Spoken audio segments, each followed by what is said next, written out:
Good morning. Today is Tuesday, March the 30th, Tuesday of Holy Week. And we continue with our Lenten devotion as we read the final chapter of Bright Evening Star by Madeleine. When they drew near to Jerusalem and came to the Mount of Olives, Jesus sent 2 of his disciples.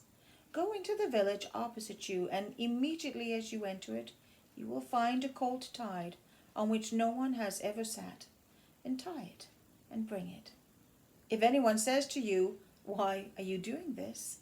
say, "The Lord has need of it." A crowd followed, and the people threw down their garments and palm branches. Blessed is he who comes in the name of the Lord. Hosanna, Hosanna, Hosanna in the highest. It was a raggle-taggle procession. Many had already left him. Jesus entered Jerusalem and taught and told stories.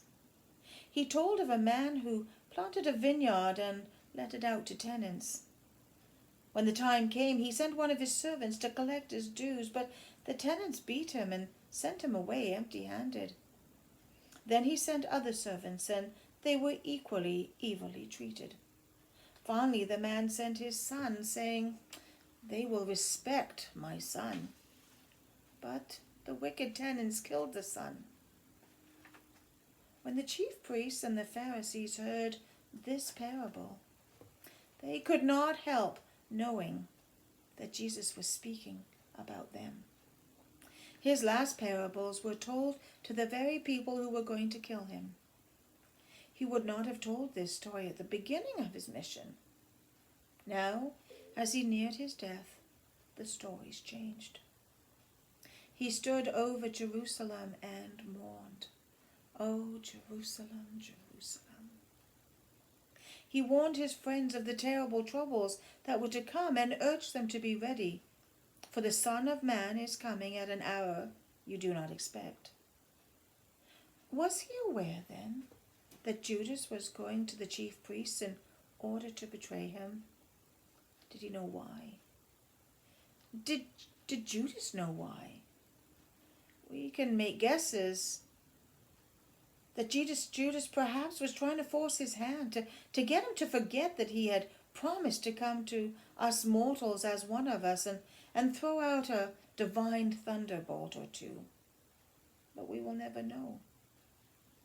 Meanwhile, they prepared for the Passover. As they gathered together, Jesus warned them that one of them sitting at the table was going to betray him.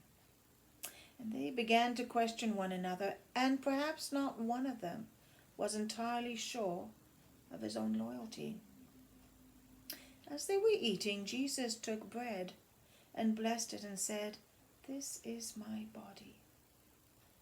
Then he took wine and said, "Drink you all of this." And so began the holy mysteries we know when we too meet together for bread and for wine. It is indeed a holy mystery, and when we try to define it, we lose it, as we lose the truth of story when we confuse truth and fact. Even at the Last Supper, once again his disciples began to argue about which one of them was going to be regarded as the greatest. It is hard to believe. But would we have been any less selfish? And yet, again Jesus reminded them that he had come as a servant, not as a Lord. Had Jesus expected that his message of good news would be received with joy?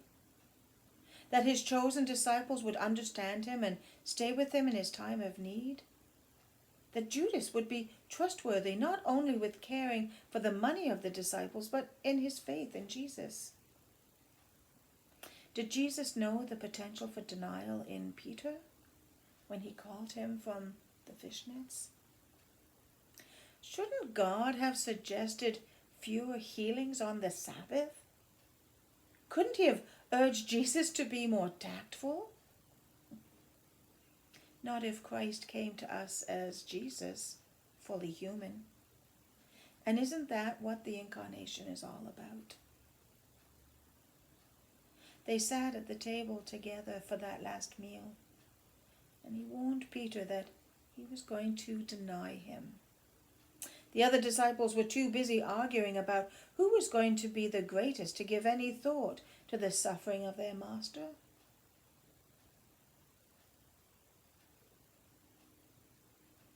It took no prescience on Jesus' part, no calling on the divine aspect of himself to know what lay ahead. Peter cried out, "Lord, I am ready to go with you to prison and to death." Jesus said, "I tell you, Peter, that the cock will not crow this day until 3 times you deny that you know me."